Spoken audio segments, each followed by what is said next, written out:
It's the hottest dish in the streets. It's what everyone's talking about on Facebook. Twitters and Facebooks and all that stuff. It's what everyone's tweeting about. Twitter stalking, Facebook groupie. It's time for Big Tigger's Trending Topics. Yeah, that's trending time. Find out what's trending now with Big Tigger. Oh, he did not tell me for that. On V103. Time for the 411 to know your favorite folks, ladies and gentlemen, boys and girls, a.k.a. the Trending Topics being brought to you by Variety Entertainment. So, on the way, a documentary about the life and sudden death of Whitney Houston. Apparently it will hit theaters next year. Film will be directed by Kevin McDonald.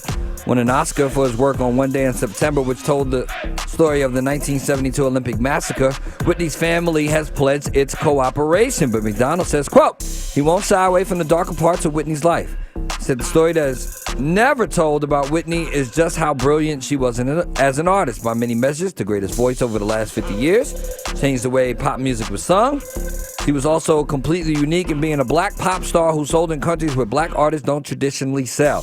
The still untitled film will feature Whitney's music, including unreleased and demo recordings. Looks like it'll be nice.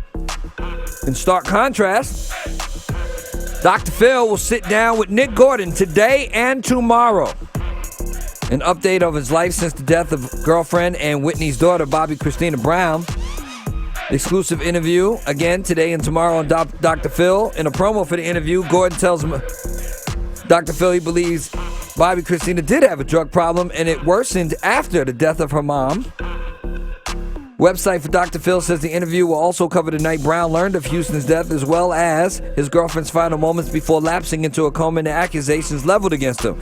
Legally, he's not out of the woods, still facing a $10 million civil suit from the conservator of Brown's estate. He's accused of injecting her with a, quote, toxic mixture and placing her unconscious body in the bathtub. It also accuses him of assault, battery, intentional infliction of emotional distress, and transferring money from her account into his own without authorization. Additionally, the Daily Mail is reporting that they did an interview with Nick Gordon in which he alleges Bobbi Kristina suffered 2 miscarriages. Quote, we've had a couple of miscarriages. We would have loved to have a kid, but we weren't planning on it yet, and she was just such a young, fragile person, it took a toll on her. We wanted to get clean, settle down, get married, and have kids. More up on the website at v-103.com. Some other stories about our favorite people and not so great circumstances. Multiple news networks, including NBC, ABC, and CBS, say drugs were found in Prince's house, known as Paisley Park, outside of Minneapolis. After his passing, they were in his possession when he died. Those medications are played in his death, according to the networks. The Carver County Sheriff's Office has asked the Federal Drug Enforcement Administration, the DEA, for help in determining where the medications came from and what prescriptions Prince had obtained. This is not the first news of speculation of prescription drugs use by Prince. On Tuesday, the Minneapolis Star-Tribune published an interview with attorney Mike Patton, who represented Prince's now deceased half-siblings. He said his half-siblings, informed him the singer had a, quote, significant problem with Percocet and another controlled substance more than a decade ago. Patton said Dwayne, who served as head of security for Prince, quote, will get him Percocet using straw buyers who will report false symptoms to their doctors and obtain subscriptions. The autopsies on Prince was completed prior to the star's cremation.